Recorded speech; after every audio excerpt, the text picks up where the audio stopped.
दोस्तों याद होगा तकरीबन 24 घंटे मैंने और मेरे चैनल सैम टीवी ने आपको दिखाया था कि राम मंदिर के जो आंदोलन को लेकर दावा अभिमुक्तेश्वरानंद सरस्वती, निश्चलानंद सरस्वती, तमाम साधु संत और तो और भारतीय जनता पार्टी के सांसद यानी कि सुब्रमण्यम स्वामी ने जो किया था वो सच साबित हुआ है। सुप्रीम कोर्ट के वो दस्तावेज निकलकर सामने आ चुके हैं जो जनवरी 2019 में मोदी सरकार की तरफ से जमा किए गए थे और कहा गया था कि 1993 में जो जमीन अधिग्रहित की गई है राम मंदिर के लिए वो हम वापस लौटाना चाहते हैं। इसको लेकर किरकिरी इनकी हो गई है, लेकिन इन सब के बीच लगातार गोदी मीडिया चीख चीख कर खबर बता रहा था कि नहीं, अगर मोदी जी नहीं होते तो सुप्रीम कोर्ट से राम मंदिर के हक में फैसला नहीं आता, मोदी जी नहीं होते तो मंदिर नहीं बन पाता, मोदी जी नहीं होते तो प्राण प्रतिष्ठा नहीं हो पाती। ये गोदी मीडिया चीख रही है, लेकिन इनका बड़बोलापन यानी गोदी मीडिया का बड़बोलापन उन पर किस कदर भारी पड़ गया है आज मैं आपको दिखाने जा रहा हूं। गोदी मीडिया के बड़े बड़े एंकरों ने एक दूसरे को देखकर और आका को खुश करने के लिए एक बहुत बड़ा कांड कर दिया है, जिसका भुगतान अब उनको करना होगा। नमस्कार, मैं हूं प्राज्वल गौतम और आप देख रहे हैं सैम टीवी। आपको याद है मैंने खबर दिखाई थी आपको कि किस तरीके से वो सुप्रीम कोर्ट के तमाम दस्तावेज आ गए, यानी साफ हो गया है कि मोदी सरकार ने अड़ंगा लगाने का काम किया गया था। जो दावा अभिमुक्तेश्वरानंद सरस्वती ने किया था, अभिमुक्तेश्वरानंद सरस्वती ने अपने सबसे पहले बयान, जब प्राण प्रतिष्ठा को लेकर विवाद शुरू हुआ तो पहले ही बयान में कहा था कि पहला तो अधूरा मंदिर गलत, मुहूर्त नहीं है गलत, और तीसरा ये कि मोदी जी प्राण प्रतिष्ठा कर रहे हैं जबकि आंदोलनकारी और तमाम जितने साधु संत हैं उनको करनी चाहिए।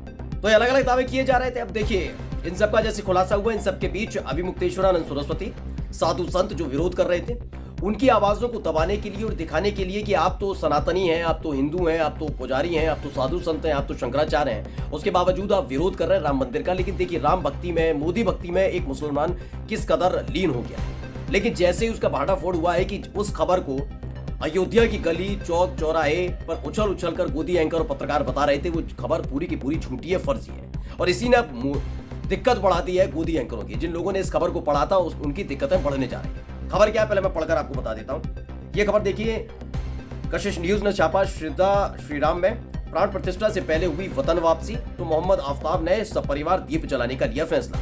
इसी खबर को आज तक ने छापा था और इन्होंने पूरे विस्तार से कहानी बता दी थी। कहानी क्या बताई इनकी तरफ से कि मुजफ्फरपुर जो बिहार का एक जिला है, सऊदी अरब में फंसा मुस्लिम युवक लौटा कर भगवान राम को धन्यवाद देते हुए कही ये बात। इनके बारे में बताया गया कि बीते 10 महीने से सऊदी अरब में फंसा बिहार के मुजफ्फरपुर का मुस्लिम युवक 20 जनवरी को अपने घर वापस आया, यानी प्राण प्रतिष्ठा से 2 दिन पहले। यह आज तक का दावा है।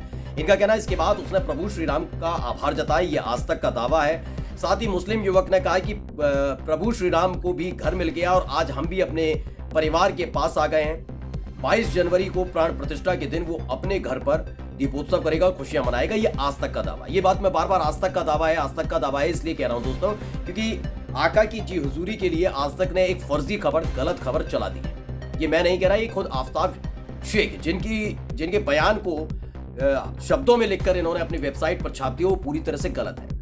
अब कैसे गलत है मैं बता देता हूं। दरअसल आफ्ताब शेख ने जो बयान दिया उसमें उन्होंने बताया कि हाँ ये बात सच है कि वो सऊदी अरब में फंस गए थे, सरकार के प्रयास से वापस लौटे, लेकिन कभी भी उन्होंने इस तरह का बयान नहीं दिया कि वो धर्म परिवर्तन कर रहे हैं या फिर राम के भक्त हो गए हैं, वो दीप जलाएंगे, ऐसा कुछ उन्होंने नहीं कहा। शम्स तबरेज कासमी है, उन्होंने इसे ट्वीट किया है, इनकी बयान को ट्वीट किया और क्या लिखा है पढ़ लीजिए। ये बिहार में मुजफ्फरपुर के रहने वाले आफ्ताब शेख हैं। आज तक और दूसरे टीवी चैनलों ने खबर चला दी कि सऊदी अरब से लौटने के बाद इन्होंने राम को भगवान मान लिया है, धर्म परिवर्तन कर लिया है, 22 जनवरी को अपने घर पर दिया जलाने का वादा किया है, जबकि इनका कहना है कि मैंने ऐसा कुछ नहीं कहा। मेरे हवाले से सभी खबरें झूठी चलाई जा रही। मैं एक अल्लाह को मानता हूं, राम को कभी भगवान नहीं मान सकता। आज तक पर मैं मानहानि का केस करूंगा। ये कहना है आफ्ताब शेख का कहना है, ये मैं नहीं कह रहा हूं, आफ्ताब शेख का कहना है। शम्स तबरेज कासमी ने इसे ट्वीट किया, मिलेट टाइम्स पे उनका बयान है, आप जाकर सुन भी सकते हैं, आप समझ लीजिए। मैं ये नहीं कहता कि आप खबरें मत निकालिए। खबरें अगर आप इतने भव्य आयोजन में अगर आप खबरें ढूंढेंगे तो यकीन मानिए चलिए, मैं एक पत्रकार होने के नाते, इतने साल तक मीडिया में काम करने के नाते बता सकता हूं कि उस अयोध्या के अंदर आपको बहुत सारी खबरें मिल जाती हैं जो एक महीने तक चलाई जा सकती है। बात मानकर चलिए चलाई जा सकती है। प्रोड्यूसर जो बैठे हैं ना, अगर वो देख रहे हैं वीडियो, वो जानते हैं कि आराम से चलाई जा सकती है खबर, लेकिन उन्हें ये किया नहीं। इन्हें भक्ति नहीं चाहिए थी, इन्हें मोदी जी को महामानव घोषित करना था। इन्हें बताना था कि किस तरीके से मोदी जी ने ऐसा हालत कर दिया कि मुसलमान भी अब हिंदू बनने लगे, हिंदू की भक्ति में लीन होने लगे हैं, राम की भक्ति में लीन होने लगे हैं। लेकिन यही खबर इन्होंने फर्जी चला दी, क्योंकि एक भी ऐसा मुसलमान इनको अब तक नहीं मिल पाया जो विरोध करे। अगर वो विरोध करता तो यकीन मानकर चलिए इसी के जरिए गोदी मीडिया पूरा एजेंडा चला देती कि मुसलमान कितना चिढ़ रहा है राम मंदिर बनने से, और अभिमुक्तेश्वरानंद सरस्वती, निश्चलानंद सरस्वती, साधु संतों के विरोध को दबाने की कोशिश की जाती। लेकिन देखने को मिला कोई मुसलमान समाज की तरफ से विरोध नहीं किया कि छुटपुट बयान छोड़ दीजिए, लेकिन बड़े बयान कोई नहीं आए। बड़े बयानों में आपने शंकराचार्यों का बयान सुन लिया, साधु संतों का बयान सुन लिया, उनके साथ खड़े हुए बीजेपी के नेताओं यानी उमा भारती जैसे नेताओं का बयान सुन लिया, तो ये तमाम चीजें, सुब्रमण्यम स्वामी का बयान सुन लिया, ये तमाम चीजें हो रही थी, यानी फजियत पर फजियत हो रही थी। यानी एजेंडा तैयार किया गया कि इन लोगों की आवाज को दबाकर ये दिखाया जाए कि मुसलमान भी मोदी के भक्त हो गए, राम के भक्त हो गए, इसलिए ये खबर गढ़ी गई थी।